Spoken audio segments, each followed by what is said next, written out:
In the winter of 1861, along the muddy banks of the Mississippi River, where cotton ruled as white gold and human flesh served as currency, a woman named Clara committed an act so horrifying that even the hardened planters of Bolivar County fell silent when her name was whispered.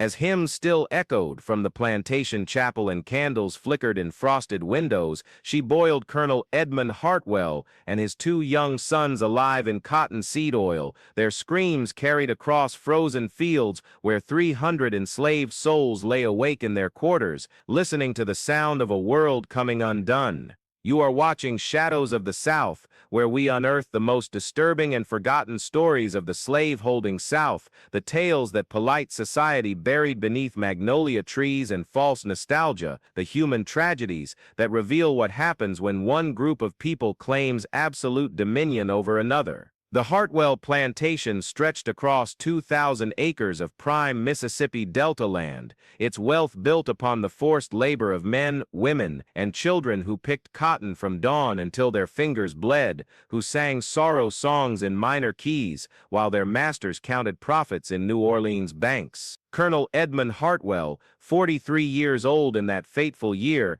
had inherited the estate from his father, a man known for his brutality even by the standards of a brutal age. Edmund himself was educated at the College of William and Mary, spoke French with affected precision, quoted Virgil at dinner parties, and believed with absolute certainty that slavery was ordained by God and justified by Scripture.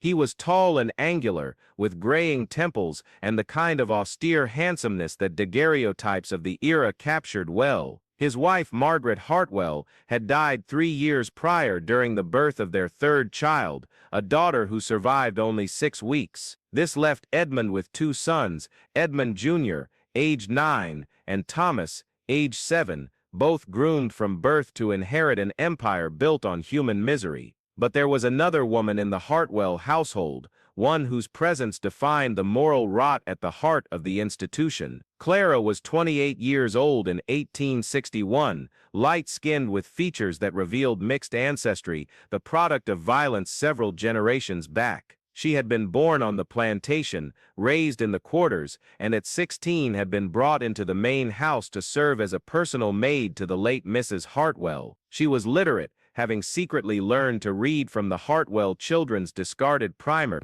a crime punishable by whipping under Mississippi law. She moved through the house with the quiet efficiency of someone who understood that survival meant invisibility, that to be noticed was to be endangered. She had hazel eyes that seemed to hold accumulated grief, and hands that trembled slightly even when performing the simplest tasks, a tremor born from years of navigating the razor's edge between compliance and resistance. Among the 300 enslaved people on the Hartwell plantation, there existed a tight network of kinship and survival, people who had created family and meaning in a system designed to destroy both. There was old Jeremiah, 67 years old, who had been purchased as a young man and now served as the plantation's head carpenter, his back a roadmap of scars, his mind a library of remembered names and lost children. There was Esther, 35, who worked in the kitchen alongside Clara and sang spirituals in a voice that could make even the overseers pause in their cruelty. There was Moses, a field hand of 42,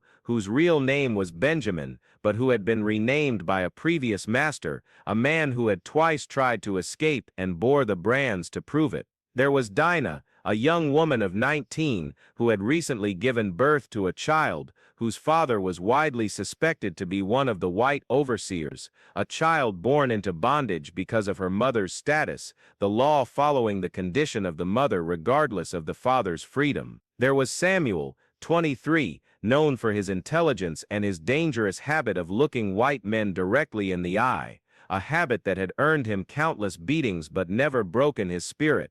And there was Ruth, Clara's closest friend, 31 years old, who had lost 3 children to the domestic slave trade, sold south when the previous Colonel Hartwell needed cash to cover gambling debts. The year 1861 marked the beginning of America's Great Rupture, the Civil War that would eventually end the institution of slavery, but would cost 600,000 lives in the process. Mississippi had seceded from the Union in January, the second state to do so, and the Hartwell plantation had sent supplies and men to the Confederate cause. Colonel Hartwell himself had been commissioned as an officer, though he spent most of his time managing his property rather than fighting, convincing himself that cotton production was his patriotic duty. The war created an atmosphere of paranoia among slaveholders, a fear that their human property would rise up while the white men were away at battle, a fear rooted in guilt and the knowledge that their entire society rested upon an injustice so profound that only violence could maintain it.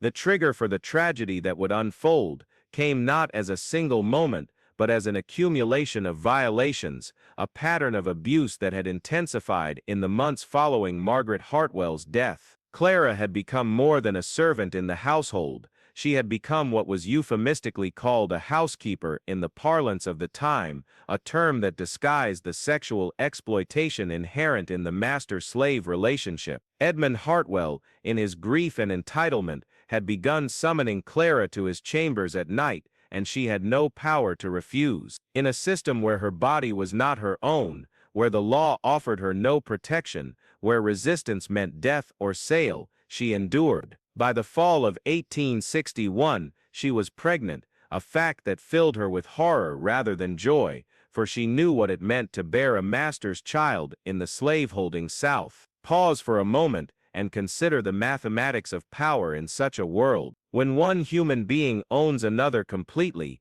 owns their labor, their children, their very flesh, what becomes of concepts like consent or morality? Clara existed in a legal limbo where she could be raped with impunity, where any child she bore would be born enslaved, where the father of that child could sell it away without consequence. The word choice had no meaning in her existence. But there was something else, something darker still that fermented in the Hartwell household that autumn. The Colonel's 2 sons, Edmund Jr. and Thomas, had been developing the casual cruelty that slavery taught white children as surely as it taught them their alphabet. They had begun to torment Clara in small ways, hiding her belongings, reporting false infractions to their father, and demanding services with the imperious tone of boys who had learned that their whiteness granted them authority over adults with darker skin. On a November evening, young Edmund Jr. had struck Clara across the face with a riding crop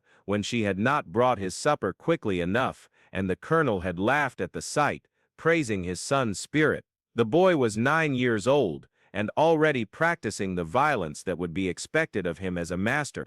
Christmas was approaching, and the plantation was preparing for the ritual celebrations that attempted to paper over the fundamental inhumanity of the system. The enslaved population would be given Christmas Day off, a small ration of meat and sugar, perhaps some whiskey, gifts meant to create the illusion of benevolence while maintaining absolute control. The main house would host a dinner for neighboring planters, a display of wealth and refinement, ham and turkey and imported wine, crystal and silver and laughter, all of it funded by the forced labor of human beings treated as livestock. Clara was tasked with preparing the house for these celebrations, cleaning and cooking alongside Esther, while her pregnancy made her increasingly nauseated and exhausted. She moved through her duties in a state of dissociation, her mind retreating to some interior space where the horror could not fully reach her. It was Ruth who first noticed the change in Clara,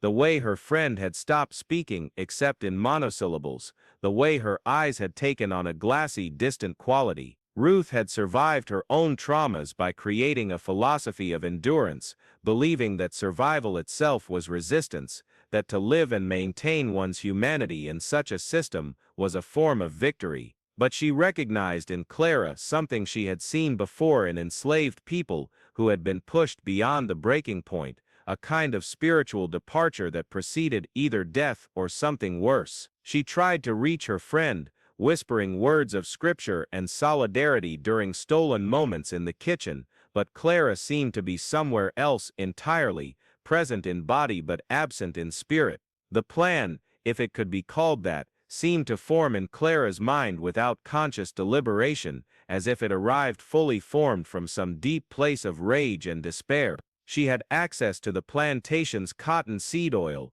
stored in large vessels in the cellar, oil used for lamps and machinery and cooking. She had access to the large iron cauldron in the kitchen yard, where lye soap was made and pig carcasses were rendered. She had knowledge of the household's routines, knew that on Christmas Eve the Colonel would dismiss most of the house servants early, wanting privacy for his own celebrations with his sons. She moved through the days before Christmas like a woman in a dream, or perhaps a nightmare from which there was no waking. On Christmas Eve morning, she began her preparations with methodical precision. She hauled the cotton seed oil to the kitchen yard, barrel by barrel, a task that required enormous physical strength, and raised no suspicion because enslaved women were expected to perform such labor. She built up the fire under the cauldron, feeding it with oak and hickory until the flames roared white-hot. She filled the cauldron with the oil and waited for it to heat,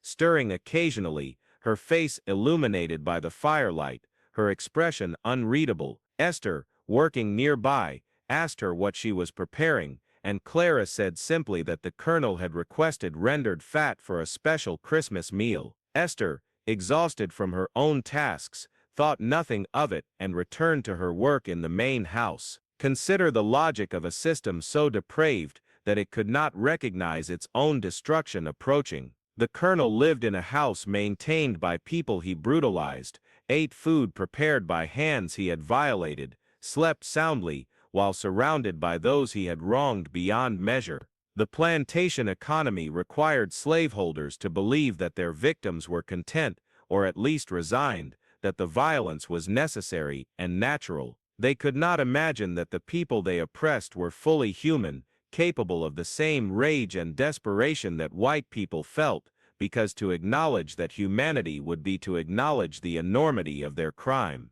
As darkness fell on Christmas Eve and the first stars appeared above the Mississippi Delta, the Colonel and his sons finished their evening meal. Clara served them roasted chicken and sweet potatoes, moving through her duties with her usual quiet efficiency. The boys chattered about their Christmas presents, rifles and knives and books about military strategy, already fantasizing about the day they would lead men into battle, already drunk on the mythology of Confederate masculinity. The Colonel drank brandy and read from the Bible, selecting passages about servants obeying masters, using scripture to sanctify oppression, performing the ideological work that allowed him to sleep at night despite his crimes. After dinner, Clara cleared the dishes and informed the Colonel that she had prepared a special Christmas surprise for him and his sons in the kitchen yard. He was suspicious at first, but she explained that it was a traditional delicacy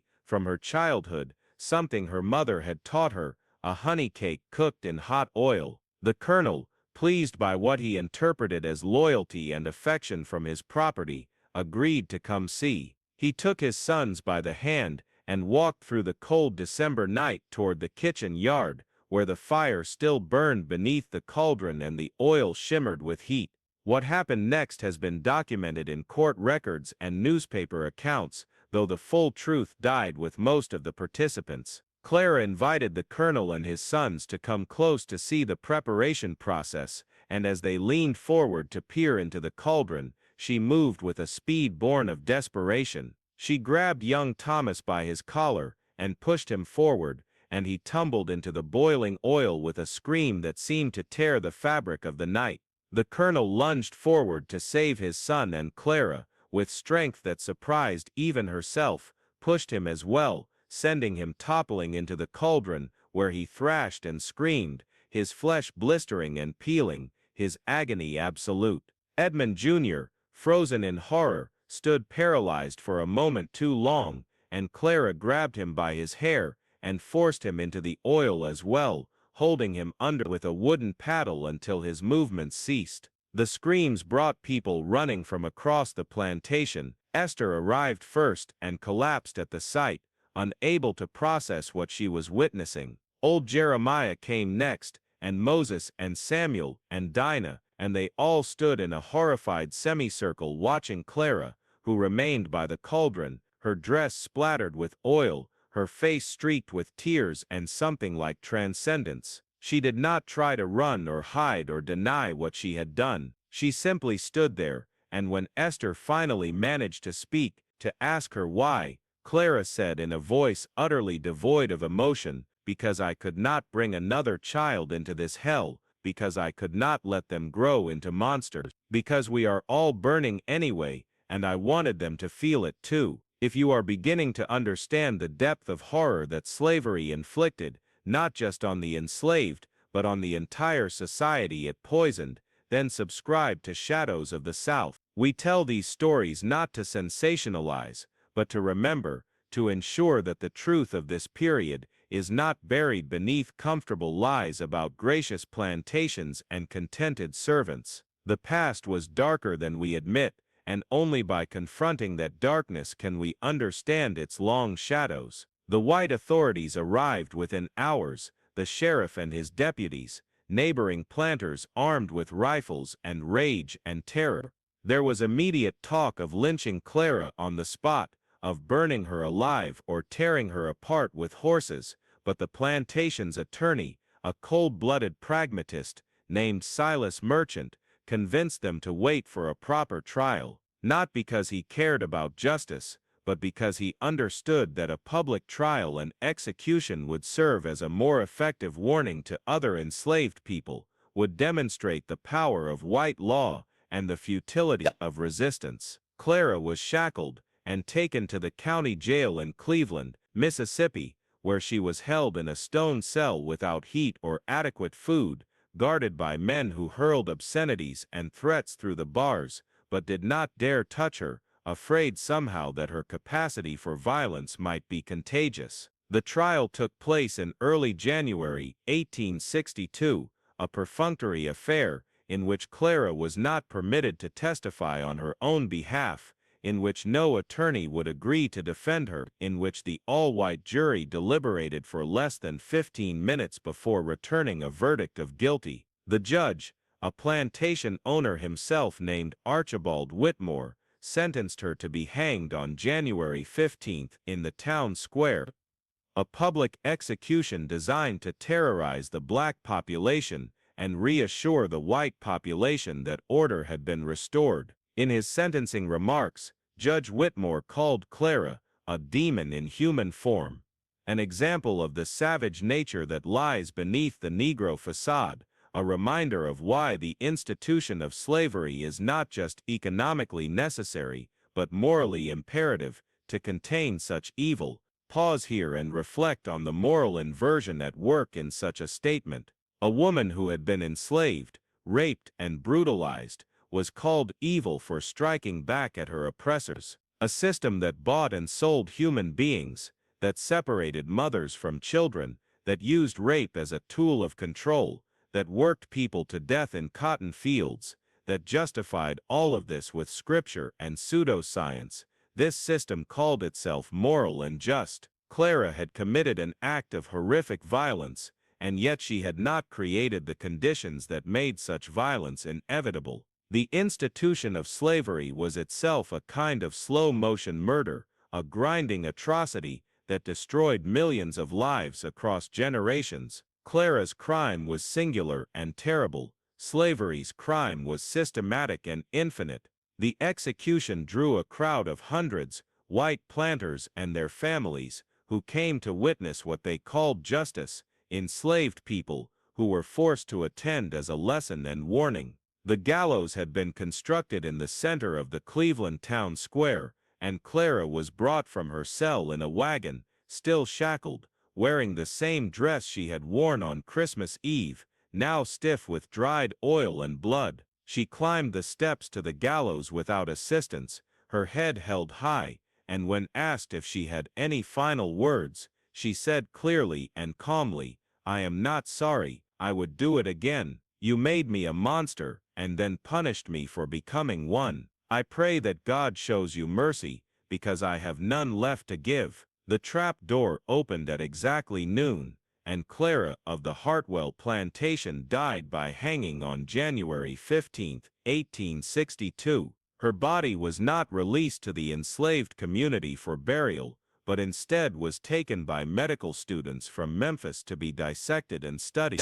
A final violation even in death. The remains were eventually buried in an unmarked grave behind the medical college, and no marker was ever erected to note her existence. But the story does not end with Clara's death. The Hartwell plantation fell into chaos in the aftermath of the murder. With the colonel and his male heirs dead, the property passed to his brother, a Charleston merchant named Vincent Hartwell, who had no experience managing a plantation and no stomach for the work. He attempted to sell the estate, but found that no one wanted to purchase a property with such a dark history, a place where enslaved people whispered that the ghosts of the murdered Hartwells walked the grounds, where overseers reported strange incidents, tools going missing, fires starting inexplicably, a general atmosphere of unrest and subtle sabotage. The enslaved population, emboldened by Clara's act even as they mourned its consequences, began to resist in small but meaningful ways. They worked slowly, feigned ignorance, broke equipment, and when the Civil War provided opportunities for escape, many fled to Union lines. By 1863, the Hartwell plantation had been abandoned, its fields returning to wilderness, its buildings falling to disrepair. Vincent Hartwell had sold off most of the enslaved people to settle debts, scattering families across the Deep South in one final act of cruelty. The main house, the scene of so much suffering, burned to the ground in 1864 under mysterious circumstances, and local legend held that it was set ablaze by former Hartwell slaves who had returned under cover of darkness to erase the site of their oppression.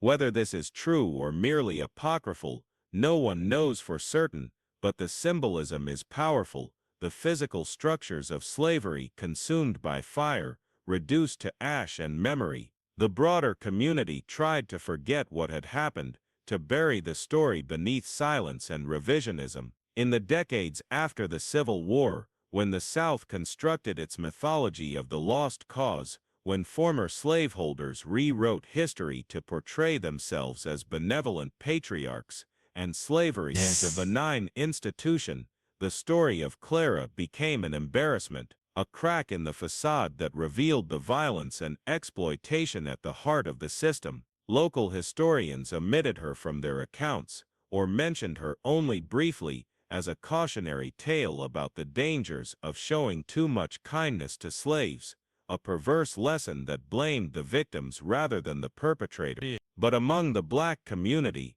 the story of Clara was preserved in a different form. She became a figure of folk memory, her act of resistance remembered in hushed tones, debated and discussed in terms that acknowledged its tragedy while understanding its context. Some saw her as a martyr, driven to desperate action by unbearable circumstances. Others saw her as a cautionary tale about the spiritual destruction that slavery inflicted, the way it could twist human beings into instruments of violence. Still others saw her as simply a woman who had reached her breaking point, who had chosen to fight back in the only way available to her, even knowing it would cost her life. We will never know with certainty what Clara was thinking in those hours before Christmas, whether she planned the murders in advance, or acted on impulse, whether she felt triumph or horror, or some combination of both, as she stood by that cauldron.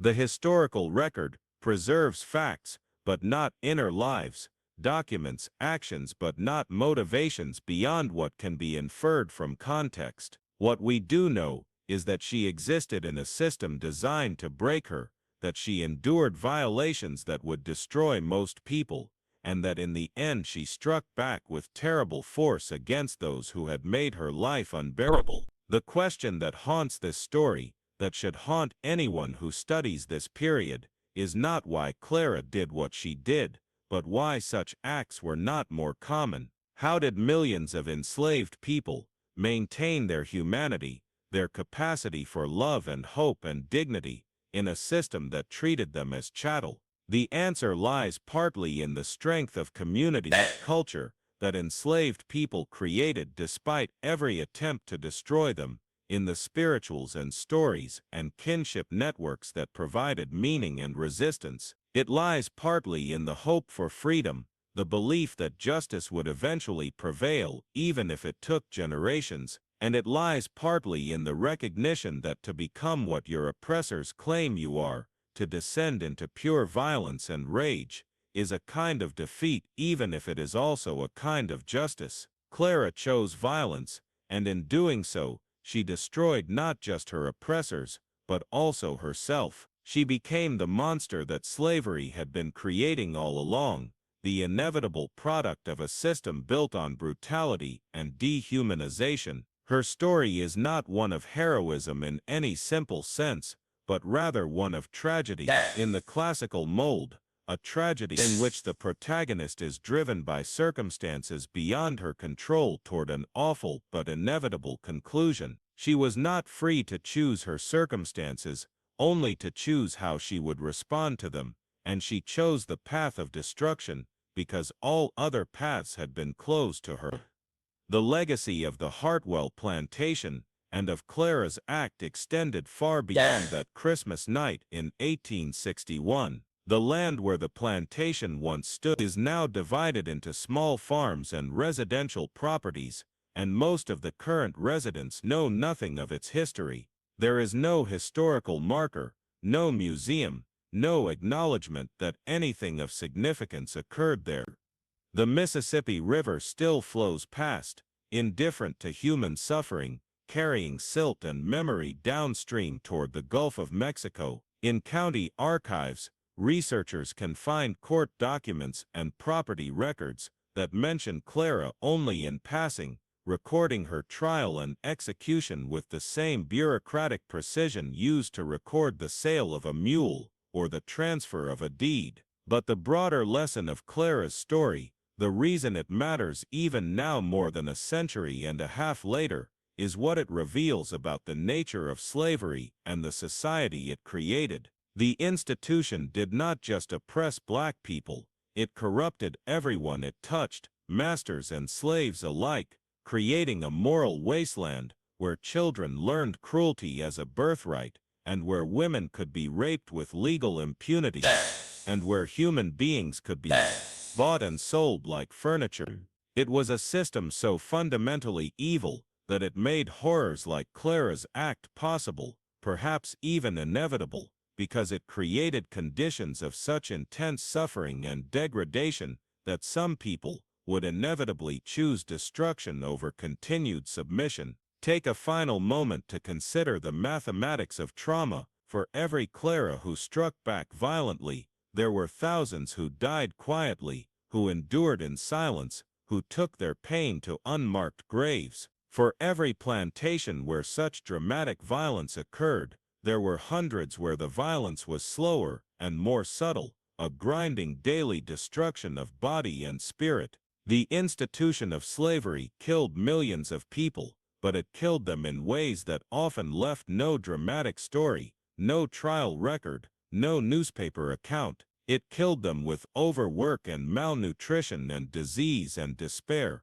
with families torn apart and identities erased and dreams deferred unto death. Clara's story is extraordinary only in its dramatic culmination. The suffering that led to it was tragically ordinary. The questions that Clara's story raises remain relevant today as we continue to grapple with the legacy of slavery in America. How do we remember such stories without sensationalizing them? How do we honor the enslaved without reducing them to victims or elevating them to saints? How do we acknowledge the complexity of human responses to oppression, the ways that people can be driven to terrible acts by terrible circumstances? And how do we ensure that the lessons of this period are learned deeply enough that such systems of oppression are never allowed to take root again? These are not comfortable questions, and they do not have easy answers, but they are necessary questions, and they require us to look unflinchingly at our history, to acknowledge both the horror of slavery and the humanity of those who lived through it on all sides. Clara was not a hero, and she was not a villain. She was a human being pushed beyond human limits, a woman who found herself in an impossible situation and made an impossible choice. Her story is one of many such stories, from the era of American slavery. Stories even reveal the price of treating human beings as property, the moral and spiritual destruction that such a system inevitably produces. These stories reveal the price that power exacts, not just from those it oppresses, but also from those who wield it. The Hartwell family paid for their participation in slavery with their lives, but that payment did not balance any scales or restore any justice. It simply added more death to an already mountainous pile of death, more suffering to an ocean of suffering. The true reckoning for slavery would not come until after the Civil War, and in many ways it has still not come, as we continue to live with the racial and economic inequalities that slavery created, and that its aftermath sustained. If this story has moved you, disturbed you, or challenged your understanding of American history, then it has served its purpose. These are not comfortable narratives, but they are true ones, and they deserve to be remembered and discussed. Leave your thoughts in the comments below. Share this story with others who need to understand this period, and reflect on how the legacy of slavery continues to shape our society today. The South tried to bury these stories beneath magnolia trees and romantic mythology, but the truth persists in archives and memories, and in the very landscape itself. We owe it to people like Clara, and to the millions of others who suffered under slavery, to tell their stories honestly, and to learn from the darkness they reveal about human nature and human society. Only by confronting this history directly can we hope to build a future that does not repeat its horrors.